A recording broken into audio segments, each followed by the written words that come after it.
चलिए, तो उपनिवेशवाद क्या है इसको समझने के लिए थोड़ा हम समझते हैं कि मान लीजिए कि आपका एक गांव है, आपके एक गांव में कोई आदमी आता है, यानी कि कोई दूसरे गांव का आदमी आके बस जाता है और यहाँ पे रहने लगता है। रहते रहते उससे कुछ दिन हो जाते हैं और उसके बाद क्या करता है, अब यहाँ पे दूसरे गांव के आदमी आएंगे तो एक तो एक्चुअली कि उसके पास ज़मीन वमीन होगा नहीं, तो तुम्हारे आपके गांव में एक बहुत बड़ा मेला लगता है। मेला लगने के बाद जो आदमी जो दूसरे गांव के आगे बसता है तो सौंप देता है 5,000 चंदा और वो दे देता है के बाद 1,00,000 रुपया चंदा। ठीक है, अब 1,00,000 रुपया चंदा दिया तो बात समझ में आया ना, कि वो इंसान के नज़र में आ जाएगा कि अरे वाह, ये तो 1,00,000 रुपया चंदा दे दिया, ये तो बहुत बड़ा आदमी है।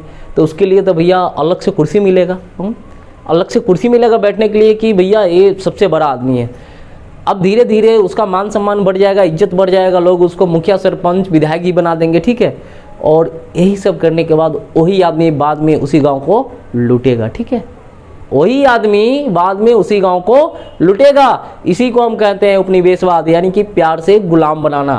तो आया समझ में, जब कोई व्यापारी किसी देश में जाता है और प्यार से उसे अपना गुलाम बना लेता है, ठीक है, लड़ाई झगड़ा नहीं करता है, प्यार से गुलाम बनाता है, उसे हम उपनिवेशवाद कहते हैं। ठीक है,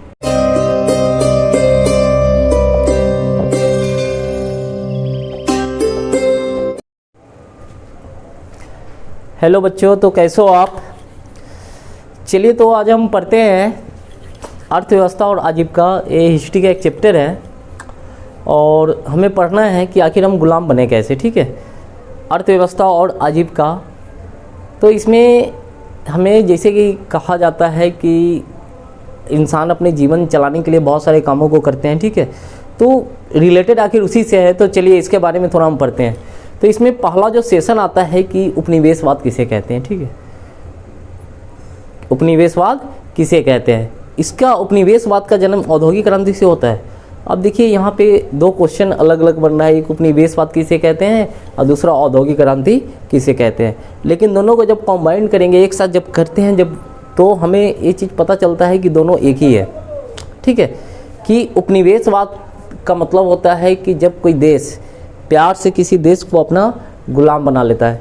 कहने का मतलब नहीं समझे आप कि ससुराल की संपत्ति हड़पना है, हाँ? अब भाई साहब के बिया हो गया तो ससुराली संपत्ति हड़पना है, तो कैसे हड़पेंगे? ठीक है, तो पहला ऑप्शन है, ठीक है, तो या तो डंडा से मार मार के ससुराल वाला के हड़प लेंगे, और नहीं तो दूसरा चीज़ है कि प्यार से हड़पेंगे। प्यार से हड़पने का मतलब समझ रहे हैं ना, कि अभी सासू माँ को 1,00,000 का हार खरीद के दे दिए, ससुर जी को कार खरीद के दे दिए, दोनों आदमी खुश कि वाह, हमारे दामाद का तो जवाब नहीं है कि दामाद को 2 कट्ठा, हमारे पूरे ज़मीन दामादे के लिख दो, दामादे देखभाल करेगा। ठीक है, तो प्यार से ले लिए, आज जब ले लिए उसके बाद ला सासे ससुर को घर से निकाल देगा, कहेगा कि भागो यहाँ से। ठीक है, तो देखिए सिस्टम वही है। ठीक है, उपनिवेशवाद होता है ना एक तरीके का गुलाम बनाना। जब कोई देश किसी देश पे हमला नहीं करता है, जब कोई देश किसी देश पे हमला नहीं करता है, उस देश को व्यापार के माध्यम से अपना गुलाम बनाता है, व्यापार के माध्यम से अपना गुलाम बनाता है, उसे हम उपनिवेशवाद कहते हैं। तो व्यापार के माध्यम से जब गुलाम बनाता है उसे उपनिवेशवाद कहते हैं। लेकिन ये व्यापार करने के लिए अब माल चाहिए, और वो माल के उत्पादन के लिए किसी भी देश में औद्योगिक क्रांति का होना जरूरी है। औद्योगिक क्रांति का मतलब होता है कि बड़ी बड़ी फैक्ट्रियाँ लगाना, और बड़ी बड़ी फैक्ट्रियाँ लगाने के कारण उत्पादन की मात्रा में वृद्धि हो सके। अब जहाँ पे बड़ी बड़ी फैक्ट्रियाँ लगेगी वहाँ तो उत्पादन होगा ही। तो याद रखिएगा, इंग्लैंड में जब औद्योगिक क्रांति हुई थी तो वहाँ पे उत्पादन इतना हो गया कि उसको माल बेचने के लिए, यानी कि कहा जाता है कि पूरा इंग्लैंड के लोग थे उत्पादन ही कर रहे थे, अब सामान बेचे तो कहाँ बेचे। तो उन्होंने क्या डिसाइड किया कि चलो हम अपने सामान को कहाँ बेचेंगे, भारत जाके बेचेंगे। और यहाँ पे आया, और यहाँ पे जो राजा थे उनको उन्होंने बड़े बड़े गिफ्ट देना शुरू किया, और धीरे धीरे उसने हमारे देश को क्या किया, अपने कब्जे में लेना शुरू कर दिया और हमें गुलाम बना लिया।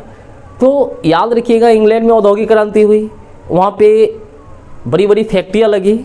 जब बड़ी बड़ी वहाँ पे फैक्ट्रियाँ लगी, फैक्ट्री लगने के कारण वहाँ पे उत्पादन बढ़ गया। उत्पादन बढ़ने के कारण क्या हुआ कि वहाँ के लोग मेरे यहाँ अपना सामान बेचने आए थे, मेरे यहाँ सिर्फ सामान बेचने आए थे। लेकिन धीरे धीरे उनका जो उनके दिमाग में था ना, कुछ और ही चल रहा था। धीरे धीरे उन्होंने क्या कर दिया, हमें गुलाम बना लिया। ईस्ट इंडिया कंपनी की स्थापना की थी, पता है ना आपको। और धीरे धीरे हमें गुलाम बना लिया। गुलाम बनाने के बाद पता है ना कि हमें कैसे आज़ादी मिली, इसीलिए हमें खून बहानी पड़ी थी। तो चलिए इतना चीज़ तो समझ में आ गया कि उपनिवेशवाद किसे कहते हैं। तो उपनिवेशवाद का मतलब होता है प्यार से गुलाम बनाना, ठीक है।